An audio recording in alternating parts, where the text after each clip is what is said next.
Hi అండి, welcome back to my channel చెల్లి చేతి వంటలు. ఫస్ట్ టైం ఛానల్ చూస్తున్న వాళ్ళు ఎవరైనా సరే ప్లీజ్ ఛానల్ని సబ్స్క్రైబ్ చేయండి, వీడియోని లైక్ చేయండి, షేర్ చేయండి. నక్కపల్లిలో మేమున్నప్పుడు లాస్ట్ ఫుడ్ రెసిపీ అనమాట. మా కేతన్కి మా మోక్షజ్ఞకి ఇష్టమైన నాన్ వెజ్ రెసిపీ అయితే చేశానండి. ఇంతకీ ఆ రెసిపీ ఏంటి అనుకుంటున్నారా? ఆ రెసిపీతో పాటు వీళ్ళకి ఇష్టమైనటువంటి దోశలు కూడా చేశానమాట. రెగ్యులర్గా మనం వేసుకునే దోశ పిండితో కాకుండా వేరే దోశ పిండితో వేశాను. ఈ రెండు రెసిపీలు చూడాలి అనుకుంటే తప్పకుండా వీడియోని స్టార్టింగ్ నుంచి ఎండింగ్ వరకు చూసేయండి. ఇంకెందుకు ఆలస్యం, వీడియోలోకి వెళ్ళిపోదాం రండి. వీడియో చూపిస్తున్నాను చూడండి. వీడియోని ఎక్కడా కూడా స్కిప్ చేయకుండా స్టార్టింగ్ నుంచి ఎండింగ్ వరకు చూసేయండి. ఇంకా మేము నక్కపల్లి నుంచి ఇక్కడికి షిఫ్ట్ అయ్యేటప్పుడు మా వారు మా పిల్లల కోసం అని చెప్పేసి నాన్ వెజ్ అయితే తీసుకొచ్చారనమాట. వాళ్ళకి పచ్చి రొయ్యలు అంటే చాలా ఇష్టం అండి మా పిల్లలకి. వాటితో నేను ఎలా కర్రీ చేశాను ఏంటి అనేది వీడియోలో కూడా అప్లోడ్ చేస్తున్నాను, తప్పకుండా చూడండి. ఇంకా పిల్లల కోసం అప్పుడప్పుడు దోశలు ఇలాగా కొంచెం ఇంట్లో వెరైటీగా చేస్తానండి. ఇంతకీ దోశలు ఏంటి అనుకుంటున్నారా? కొలతలతో ప్రకారం మీకు చెప్తాను, పూర్తిగా వీడియో అయితే చూసేయండి. ఇక్కడ నేను 2 కప్పుల పెసరపప్పు, 1 కప్పు మినప్పప్పు, 1/2 కప్పు రైస్ తీసుకున్నానండి. తీసుకొని నైట్ అవర్ మొత్తం నానబెట్టేసుకొని మార్నింగ్ లేచిన తర్వాత ఒక 2 సార్లు వీటిని చక్కగా వాటర్ వేసేసి క్లీన్ చేసేసుకొని ఒక చిన్న మిక్సీ జార్లో వేసుకొని గ్రైండ్ చేసుకుంటున్నాను. మన దోశల పిండికి ఎలా అయితే గ్రైండ్ చేసుకుంటామో సేమ్ అలాగే అనమాట. కాకపోతే దీన్ని కొంతమంది పెసరట్టు అని అంటారేమో, కానీ ఇది పెసరట్టు కాదనమాట, దోశ అవుతుంది. ఎందుకంటే నేను ఇక్కడ పెసరపప్పు తర్వాత మినప్పప్పు కొంచెం బియ్యం వేసాను కాబట్టి దోశలే అవుతాయి అనమాట, పెసర దోశలు. పెసరట్టు అంటేనేమో ఓన్లీ పెసర్లే వేసేసి చక్కగా స్పైసీగా చేస్తారు కదా, అది పెసరట్టు. ఇంకా దోశలు అయితే ఇలాగ ప్రిపేర్ చేశాను. మెత్తగా గ్రైండ్ చేసేసుకొని ఇందులోనే కొంచెం సాల్ట్ కూడా వేసేసుకొని పక్కనైతే పెట్టి ఉంచుకుంటున్నాను. ఇంకోటి ఏంటంటే మీరు ఇందులోనే కావాలి అంటే అల్లము, కరివేపాకు, కొత్తిమీర, పుదీనా, జీలకర్ర కూడా వేసేసుకోవచ్చు. మా పిల్లలు ఏంటంటే కారం వేస్తే అస్సలు తినరండి, వాళ్ళ కోసం అని చెప్పేసి ఇలా ఇష్టంగా చేస్తున్నాను అనమాట, మా పిల్లల కోసము. ఇంకా పాలు అయితే బాగా కాగిపోయాయి. పిల్లలకి 2 గ్లాసులు తీసేసి మిగిలిన పాలల్లోనే నేను కొంచెం టీ పొడి, కొంచెం షుగర్ యాడ్ చేసేసి టీ అయితే చిక్కగా పెట్టేసుకుంటున్నాను. నాకు మా వారికి అయితే టీ అయితే ఫస్ట్ కప్లో పోసేసుకొని తాగిన తర్వాత పిల్లలకైతే దోశలు ప్రిపేర్ చేస్తున్నానండి. మీ ఇష్టం.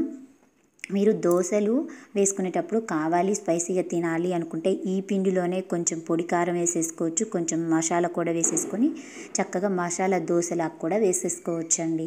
మీ పిల్లలు ఇంట్లో కొంతమంది స్పైసీగా తినడానికి ఇష్టపడతారు, కొంతమంది నార్మల్గా ఉన్నా సరే తినేస్తారు. ఇంకా మా పిల్లలు ఇద్దరు కూడా కారం ఎక్కువగా తినరనమాట, చాలా తక్కువగానే తింటారు. వాళ్ళ కోసం అని చెప్పేసి ఇలాగ ప్లెయిన్ దోశ వేస్తున్నాను. స్టవ్ ఆన్ చేసుకొని స్టవ్ పైన దోశల పేనం పెట్టేసుకొని చక్కగా ఆ పేనం బాగా హీట్ అయిన తర్వాత కొంచెం ఒక గరిటెతోటి ఇలాగా దోశనైతే వేస్తున్నానండి. పిండి మొత్తాన్ని వేసేసుకొని ఇలాగ రౌండ్గా వచ్చేలాగా మొత్తాన్ని కూడా స్ప్రెడ్ చేసుకోవాలి. కొంతమంది దోశల పేనానికి ఆయిల్ వేసి చేస్తారు, లేదా ఆనియన్స్ వేసి కూడా చేస్తారనమాట. సో నేను ఇక్కడ ఆ 2 యూజ్ చేయలేదు. ఫస్టే దోశ పిండి అయితే వేసేసుకున్నాను. ఇప్పుడు కొంచెం ఆయిల్ అయితే వేస్తున్నానండి. దోశలు కూడా చాలామంది ఎక్కువగా ఆయిల్ వేసి దాన్ని 2 సైడ్స్ కూడా కలర్ వచ్చేంత వరకు వేయించుతారు. కొంతమంది అయితే ఆయిల్ లేకుండా కూడా చేస్తూ ఉంటారనమాట. సో ఈ దోశలకి ఏంటంటే మనం ఆయిల్ వేసుకున్న దానికంటే కూడా నెయ్యి వేసుకొని చేస్తే చాలా బాగుంటాయండి. అదొక టేస్ట్ వస్తుంది అనమాట నెయ్యి వాడడం వల్ల. తప్పకుండా మీరు కూడా ఒకసారి ఇలాగ ట్రై చేయండి. ఇంకా ఎప్పుడు వేసుకునే దోశలు కాకుండా ఇలా చేసుకుంటారనమాట.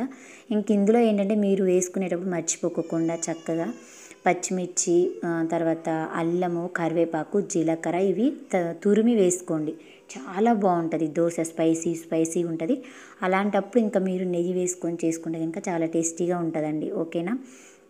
ఇప్పుడైతే ఇది కొంచెం కలర్ చేంజ్ అయ్యేంత వరకు అయితే దీన్ని 2 సైడ్స్ కూడా కలర్ చేంజ్ అయ్యేంత వరకు ఆయిల్లో ఇలాగ కొంచెం ఫ్రై లాగా చేసేసుకోవాలన్నమాట. ఈ దోశ పూర్తిగా కలర్ అయితే చేంజ్ అవ్వాలండి. చూసారు కదా, నేను ఇక్కడ ఈ దోశ పిండిలో పెసరపప్పు తర్వాత మినప్పప్పు, బియ్యం యూజ్ చేశాను కాబట్టి వైట్గా ఎల్లోగా ఉంది.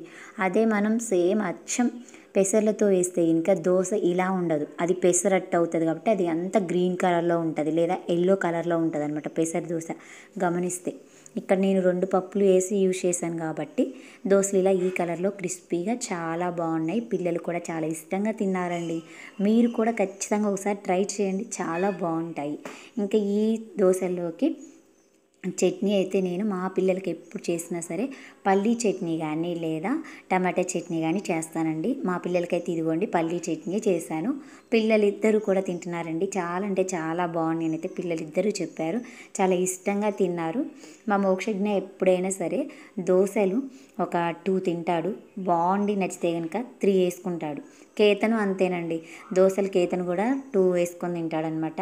నచ్చాయి బాగున్నాయి అనుకుంటే ఇంకా మూడోది వేయి మమ్మీ అనేసి అడుగుతాడనమాట కేతన్ బాబు.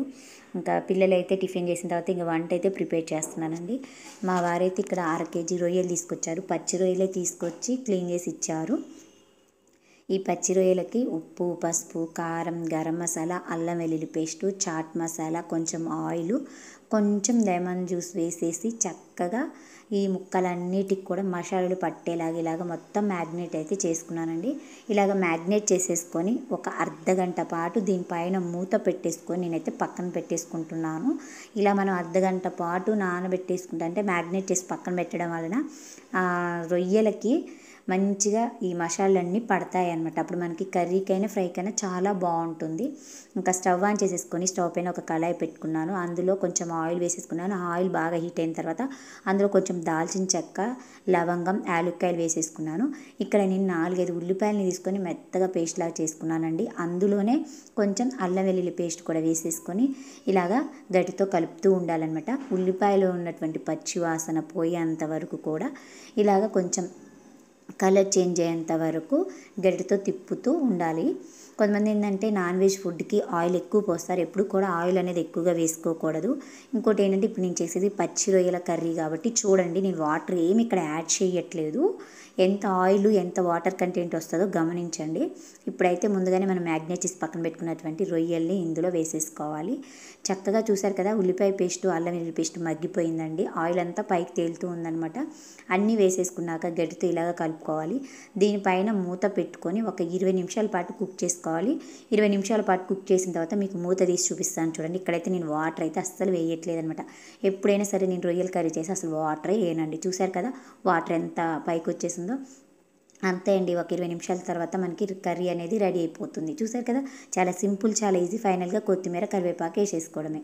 మీరు కూడా తప్పకుండా ఒకసారి ఇలా ట్రై చేయండి. ట్రై చేసి ఎలా ఉంది ఏంటి అనేది కూడా ప్లీజ్ ఒక చిన్న కామెంట్ సెక్షన్లో అయితే తెలియచేయండి. థ్యాంక్ యూ అండి. Thank you for watching video. ప్రతి ఒక్కరూ కూడా చెల్లి చేతి వంటలు ఛానల్ని సబ్స్క్రైబ్ చేయండి, వీడియోని లైక్ చేయండి, షేర్ చేయండి. ఇక నుంచి ప్రతిరోజు అయితే వీడియోస్ వస్తాయి. ఇది నక్కపల్లిలో మేము మా ఇంట్లో ఉన్నప్పుడు తీసిన వీడియో అనమాట. ఇలాంటి వీడియోస్ చాలా ఉన్నాయి, ప్రతిరోజు పోస్ట్ చేస్తాను చూడండి. వీడియో చూసినందుకు thank you so much friends.